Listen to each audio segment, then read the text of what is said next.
اعوذ باللہ من الشیطان الرجیم، بسم اللہ الرحمن الرحیم۔ احتلام ہونے کے بعد غسل کرنے کا صحیح طریقہ کیا ہے؟ غسل کا طریقہ بالکل وہی ہے جو عام غسل جنابت کرنے کا ہے، لیکن یاد رہے کہ چند باتوں کا خیال رکھنا ضروری ہے۔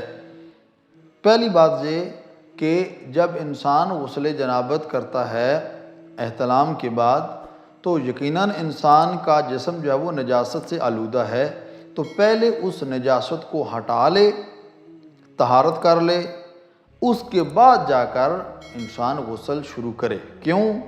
اس وجہ سے چونکہ اگر نجاست موجود ہے جسم پر اور آپ پانی ڈالتے ہیں تو پانی کے چھینٹے جہاں جہاں تک جائیں گے ہر چیز کو نجس کرتے رہیں گے۔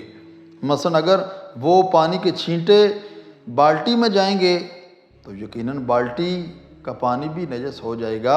اس لیے ضروری ہے کہ پہلے نجاست کو ہٹا دیا جائے، اس کے بعد جو ہے وہ غسل شروع کیا جائے۔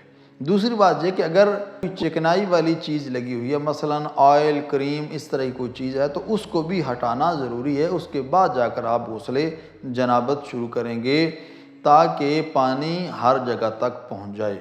دعا ہے خالق کائنات کی بارگاہ میں خداوند کریم ہم سب کو احکام الہیہ اور فرامین معصومین علیہ السلام پر عمل کرنے کی توفیق عطا فرمائے۔ والسلام علیکم ورحمۃ اللہ وبرکاتہ۔